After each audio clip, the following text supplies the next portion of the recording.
Hey everyone, hope you guys had a good day. I'm going to try to cover as many questions as I could in just a couple of videos. A lot of these things sort of overlap, so I'm going to start with that. As you can tell, I'm fresh-faced. I'm going to pull my hair back so that y'all can really see what I'm doing. Okay, all right, so first thing I'm going to talk about is cleansers.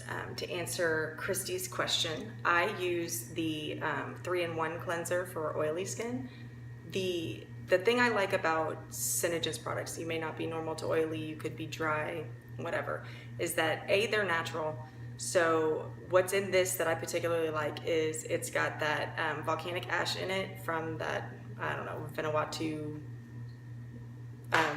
volcano. That volcanic ash in particular is a natural exfoliant, so it works great. This volcanic ash from this particular volcano is really rich in iron, magnesium, and titanium and calcium. So it has like unusually high concentrations of that. Those things will naturally exfoliate the skin without irritating it. So I am a fan of that. Typically, whenever I would exfoliate with something that's really strong exfoliant, it would leave my skin really red and raw. Or kind of itchy and dry and with patchy scales. Not a fan of that. So this will not do that. It also, when you're looking at the quality of products, this is a highly concentrated product, so you don't need very much. It's going to last you a lot longer than some other cleansers that are out there on the market. Another thing that I like is it's got the Senegence complex in it, which they've done a lot of studies to show just that it helps with the overall brightening of the skin, tightening, firmness, elasticity, fine lines and wrinkles. So all that stuff is in it, and it's the molecular weight of the material that they use, the ingredients that they use in their products, is small enough to actually penetrate the skin and, you know, to be able to do what it's supposed to do. Where that makes a big difference is that if you're using something that doesn't have a lot of concentration in it, or I mean, the best way I can think of it is perfumes. Like if you smell a really high quality fragrance that's made from a fragrance oil, it's going to last on the skin a lot longer. It's also going to smell stronger. You're going to notice it immediately. If you're into essential oils, that's a really good comparison. You can smell and tell the difference when something is watered down or diluted. You don't get the most benefit from it, like a body spray or a really cheap body spray. It lasts like 10 seconds. It just evaporates off the skin. Well, it's going to be the same with your cosmetics and your skincare. You need something that's, you know, just a better quality ingredient that's, you know, a nano size, smaller molecular weight to it, that's really like whittled down so that it can penetrate into those tiny little areas in your body that need to utilize it. So that is my spiel on the cleansers. I'm a huge fan, I have to tell you. It's not drying, it does take off my makeup, and it even takes off my LipSense, which if you are a LipSense person, you already know that stuff stays and it's hard to get off sometimes. So all right, moving on. I've already washed my face. I've put on my moisturizer. I use the normal to oily moisturizer. I also use Climate Control and Sun Serum C. I will talk about those another time. You've probably heard me talk about them before. Those are by far my two favorite products from Senegence, hands down. If you want to know more, ask me. I would be happy to tell you.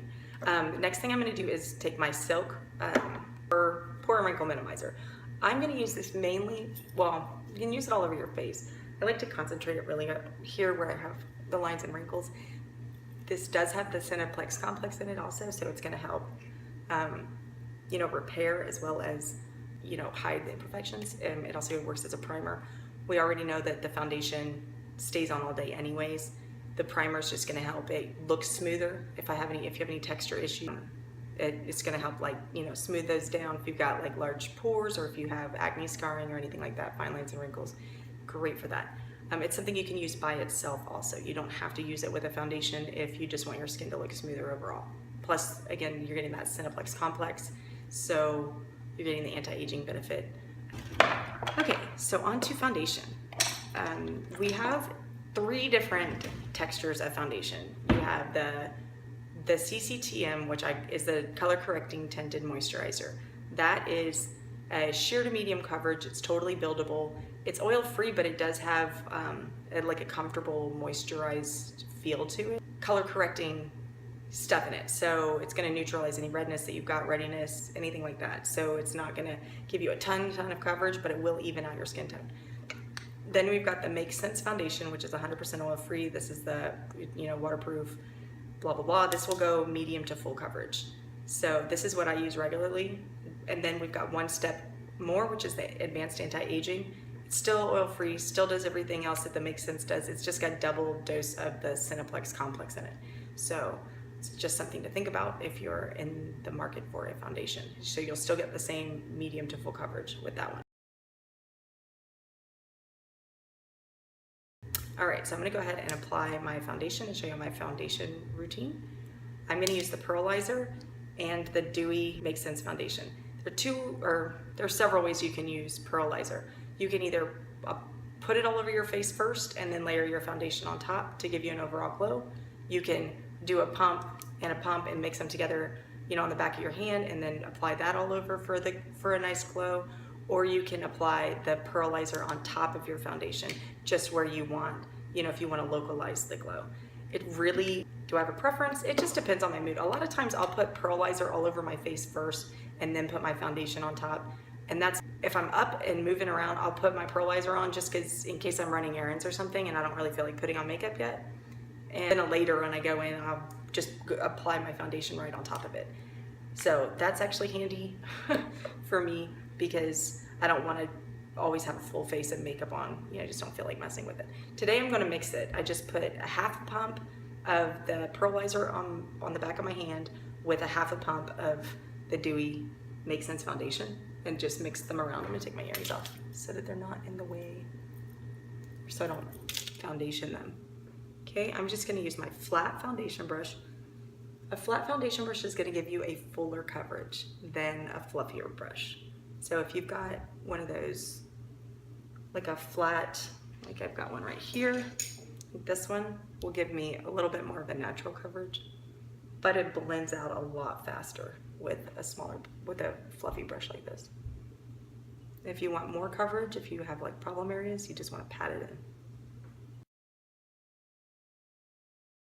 in. Use your hands. I just don't recommend it. Reason being is, it's just messy. I don't like doing that.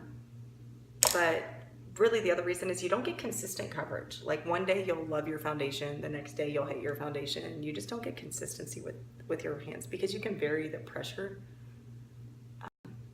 And if you're heavy-handed, you'll end up wiping most of your foundation off. So that's just my 2 cents. It doesn't mean you cannot. As far as the sponge is concerned, one of those disposable sponges, I would not. Reason being is that those suckers absorb like a lot of your foundation. And if you're dumping your foundation right onto the sponge and then using it, I mean, you're probably pouring out a ton of product. It's just unnecessary. It's not like it's the end of the world. And if cost is not a factor for you, more power to you, but it's just my 2 cents. If you must use a sponge and you totally prefer one of those little egg sponges, or even those silly sponges, it's like a silicone sponge because it doesn't absorb anything, just lays it on your skin. Some good alternatives. Okay, so I'm foundationed. If you notice, I did not put much under my eyes yet because I'm going to show you what I do for concealer. I prefer to use the white concealer because it gives me a highlight, and you'll want your foundation or your concealer to be a little bit lighter than your foundation because you want to brighten that area because it's so much darker, right? So I'm going to mix the two. See, I've got a little dot of my foundation and a dot of the white concealer, and I like the control I have. I can add more or less based on my skin tone. I'm super pasty, but whenever I get a little bit of color, it's completely different, So instead of just bouncing around from concealer to concealer and foundation to foundation, I like the option of the white concealer. Okay, so I'm applying this right under my eyes. Now, if you notice, I'm not going all up in there because you want to stick to where the shadows are, which is a little bit lower. And I'm going like up in the tear duct area just because that's where I've got some darkness. Okay, I'm just gonna blend this down. I'm blending very lightly. I'm really kind of just feathering it right into my foundation. It really brightens that area up. Kind of acts, it doubles as a highlighter there. This is a good trick if you have really dark circles under your eyes, or if you just want to look more awake, which is everyone. I feel like, why wouldn't you? I feel like I'm always tired.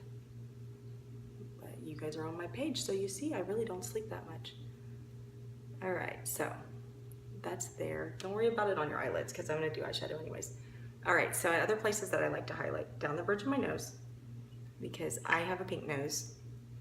I'll do my chin and right here around my nostrils because allergies are in full effect and I rub my nose a lot.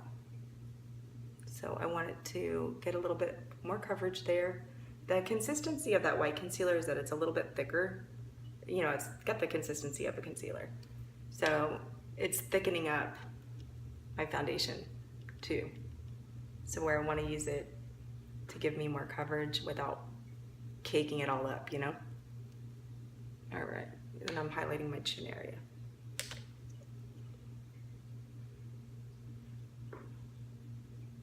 Okay, now I'll just blend it all in. And that's how we roll. Blush. You need to use the liquid products before you use a powder product because, you know, liquid blends better on liquid than it does on top of a powder. I'm gonna show y'all Toasted Rose because I just got it in. It's a really pretty mauve-y blush. You can use your regular blush brush. I'm putting a little dot on the back of my hand. This is actually way more than I'd use. I just put this big old dollop so y'all could see it. You really need a tiny, tiny, tiny bit. So I'm gonna get it on my brush and then I'm gonna pat my brush right on the back of my hand to make sure that I get most of the product off. And then I'm just gonna start stippling it on there.